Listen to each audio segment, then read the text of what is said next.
വിശുദ്ധ പൗലോസ് ശ്ലീഹ റോമാക്കാർക്ക് എഴുതിയ ലേഖനത്തിൽ നിന്നുള്ള വായന 13-ാം അധ്യായം 1 മുതൽ 7 വരെയുള്ള തിരുവചനങ്ങൾ. ഓരോരുത്തരും മേലധികാരികൾക്ക് വിധേയനായിരിക്കട്ടെ. എന്തെന്നാൽ ദൈവത്തിൽ നിന്നല്ലാതെ അധികാരമില്ല. നിലവിലിരിക്കുന്ന അധികാരങ്ങൾ ദൈവത്താൽ സ്ഥാപിതമാണ്. തന്നിമിത്തം അധികാരത്തെ ധിക്കരിക്കുന്നവൻ ദൈവിക സംവിധാനത്തെയാണ് ധിക്കരിക്കുന്നത്. ധിക്കരിക്കുന്നവൻ തങ്ങൾക്കു തന്നെ ശിക്ഷാവിധി വരുത്തിവെക്കും. സൽപ്രവൃത്തികൾ ചെയ്യുന്നവർക്കല്ല, ദുഷ്പ്രവൃത്തികൾ ചെയ്യുന്നവർക്കാണ് അധികാരികൾ ഭീഷണിയായിരിക്കുന്നത്. നിനക്ക് അധികാരിയെ ഭയപ്പെടാതെ കഴിയണമെന്നുണ്ടോ?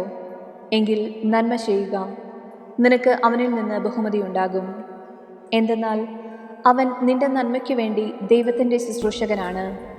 എന്നാൽ നീ തിന്മ പ്രവർത്തിക്കുന്നുവെങ്കിൽ പേടിക്കണം.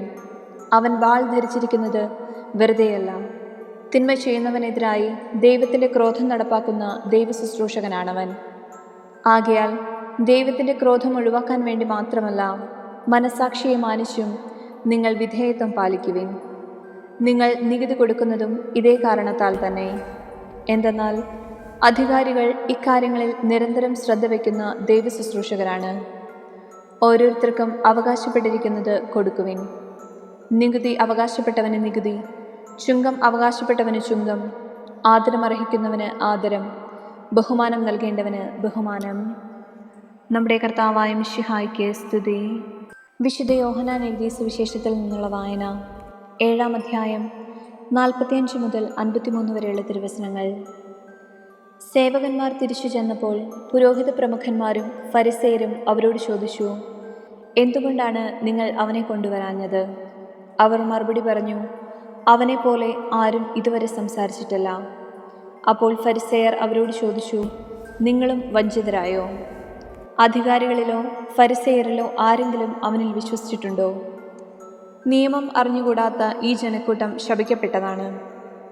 മുൻപൊരിക്കൽ യേശുവിൻ്റെ അടുക്കൽ പോയവനും അവരിൽ ഒരുവനുമായ നിക്കോദേമോസ് അപ്പോൾ അവരോട് ചോദിച്ചു, ഒരുവന് പറയാനുള്ളത് ആദ്യം കേൾക്കാതെയും അവൻ എന്താണ് ചെയ്യുന്നതെന്നറിയാതെയും അവനെ വിധിക്കാൻ നമ്മുടെ നിയമം അനുവദിക്കുന്നുണ്ടോ? അവർ മറുപടി പറഞ്ഞു, നീയും ഗലീലയിൽ നിന്നാണോ? പരിശോധിച്ചു നോക്കൂ, ഒരു പ്രവാചകനും ഗലീലയിൽ നിന്ന് വരുന്നില്ല എന്ന് അപ്പോൾ മനസ്സിലാകും. ഓരോരുത്തരും സ്വന്തം വീടുകളിലേക്ക് പോയി. നമ്മുടെ കർത്താവായ മിശിഹായ്ക്ക് സ്തുതി.